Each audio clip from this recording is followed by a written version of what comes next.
Hey everybody, this is the weekly forecast commencing on Monday, September the 23rd, 2024.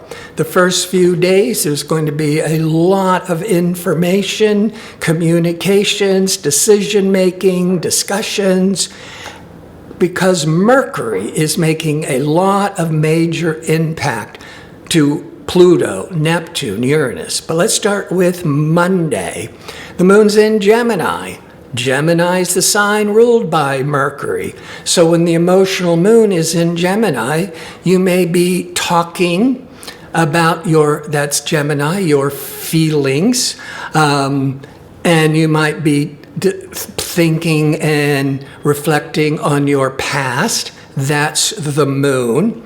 Now, the moon in Gemini can also bring up a lot of emotional restlessness. See, the moon describes the overall emotional tone for the public. So there's a lot of restlessness, running around, lots of curiosity, lots of talking. By mid-afternoon, Pacific time, the moon will cross over Jupiter, which it does about every 28 days. So that emotional moon is going to be very much influenced by optimistic, expansive Jupiter. You may have a strong need, that's the moon, to make travel plans. That's the Jupiter. Educational plans, that's the Jupiter. At least be feeling much more optimistic about your future. Now, the moon will continue in Gemini on Tuesday, but only for a short while, because at 7:51 a.m. Pacific time, the moon leaves this restless, curious, talkative Gemini and goes into more reflective, nurturing, emotional Cancer. You might say with the moon in Gemini, the general public wants to just be out and about and connecting with friends and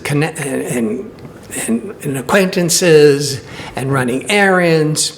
And then you get the moon in Cancer, and there's more of this just wanting to keep your thoughts to yourself, maybe be more reflective, more introspective. And basically, from basic astrology, Cancer represents the home. So there could be a strong need once a month when the moon is in Cancer. You just want to stay closer to home. But all during the day, decision-making Mercury, discerning Mercury, will be in the best flow of energy to Uranus. So the mind is in flow with Uranus. Uranus is technological, it's progressive, it's futuristic, and your Mercury, for everybody, is transiting through the sign of Virgo. So Mercury is strong in Virgo. It's Mercury with Virgo. You could be really focused on getting stronger, developing better techniques. That's Virgo. Anything, it could be dealing with self-improvement, your work skills, and in harmony with Uranus, you could be wanting to try new things, thinking out of the box.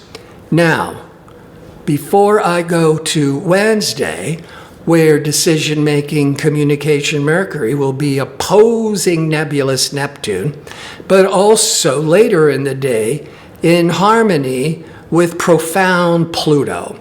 So before I continue, if you enjoy these kinds of videos and would like to see more of them, click like and subscribe, and don't forget to click on the notification bell so you can receive the latest postings. And if you go into the description box underneath the video, you'll find direct links to book an astrology reading or check out my 2-question offer.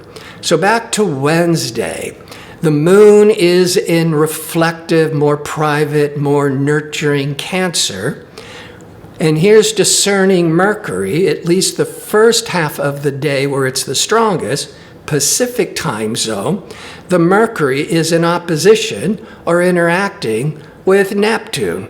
Mercury can have a lot to do with information, communications, ideas. So when it's opposite Neptune, opposite means outside sources, other people, and that you're getting information that with Neptune that you can't trust, you're confused, it doesn't make any sense. Could be that somebody is manipulating and lying to you. Got to be careful with deceptions with that Mercury Neptune. Or your mind is with all those brilliant ideas on Tuesday when the Mercury was enhanced by progressive Uranus, innovative Uranus. Then as that is calming down, maybe the Mercury opposite to Neptune might be for a lot of people just, that was confusing, maybe it's stretching too much. Maybe it's getting too complicated. And then when you're trying to ask questions about it, you're all lost or you're getting misinformation. However, as you get more to the midday for the rest of the day on Wednesday, Pacific time, now the Mercury is in a flow, a trine, the best flow of energy to Pluto. Pluto rules the underworld. That could represent research, ferreting out secrets, doing a lot of deep, profound thinking, because that Mercury is being influenced by that psychological, transformational Pluto. This could also be a day when you're trying to research the truth, because earlier in the day, you might have just been given so much information that maybe it seems contradictory. Is it true? Can I believe all of this?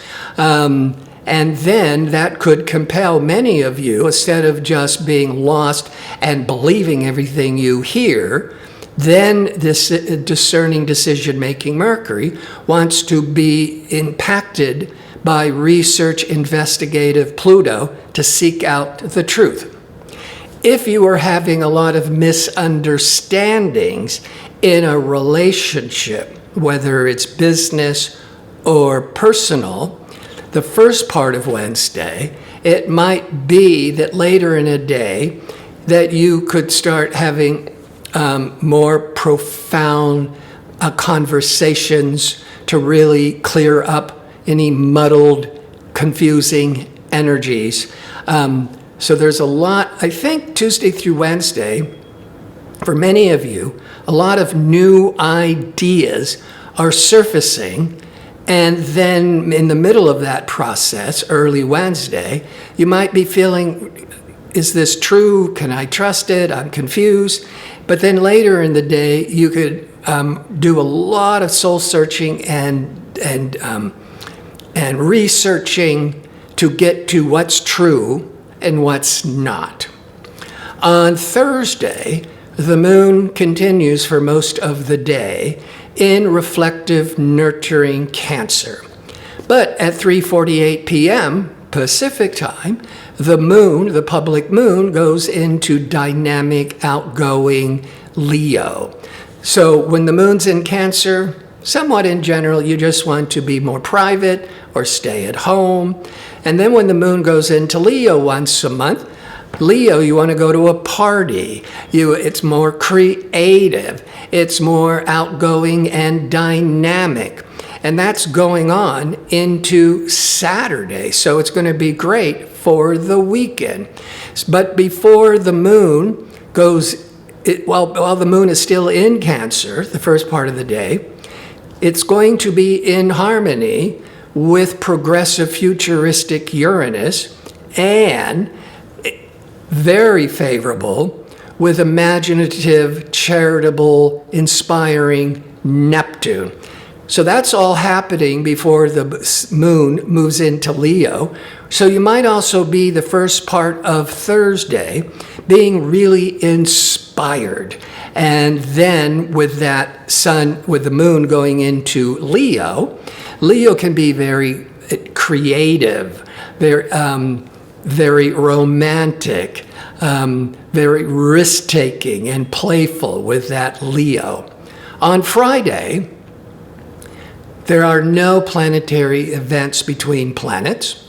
The moon continues in Leo through Saturday, but the moon in Leo is not making any aspects or contacts to other planets in the chart.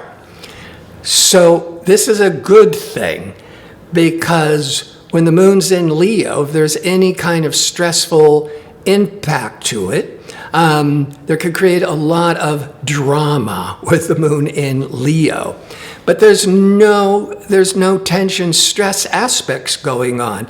So this could be a day getting ready for Friday night or for the weekend of being romantic, going on vacation, being playful, going to a concert, etc. Go dancing with that moon in Leo.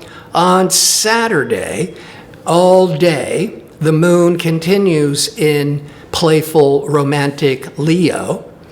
Around 5, 6, maybe 7 a.m., but Pacific time, the moon will be in harmony with optimistic, expansive Jupiter. This is going to be similar energy on Monday when the moon in Gemini crosses over Jupiter. So there's all that emotional moon expansiveness and optimism, Jupiter. Now the moon is in outgoing, playful Leo, and it's in a harmonious, called a sextile, to the expansive Jupiter.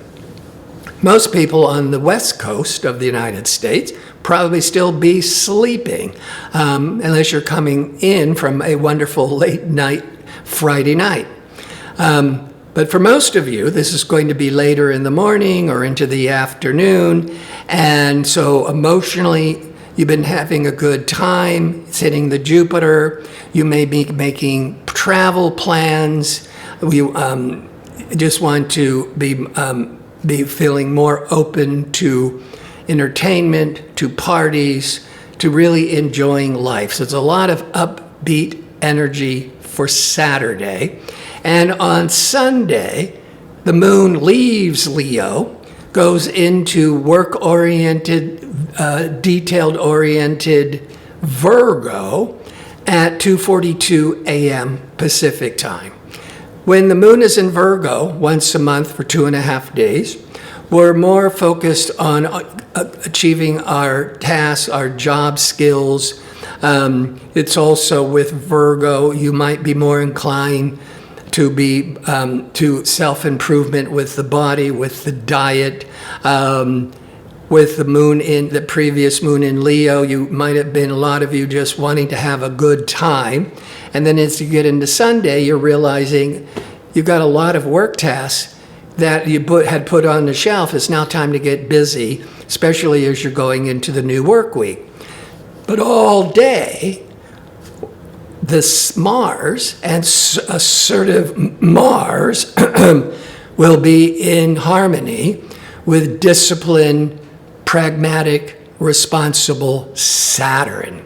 So when Mars doesn't happen very often, once a year, maybe twice, just depends, that the Saturn is bringing the structure, the discipline, the focus in an easy flow to all your ambitions. So it's a really good work day, especially with the moon in Virgo.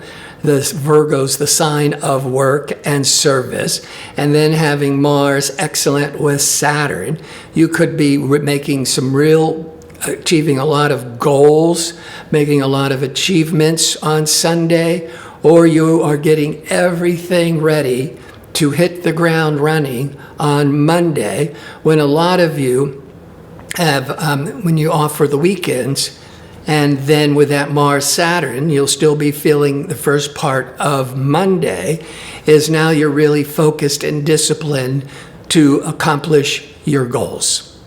I want to thank you for watching. If you like information on how to book an astrology reading or check out my 2-question offer, visit my website at gardino.co. That's .co. Until next week, be safe and well.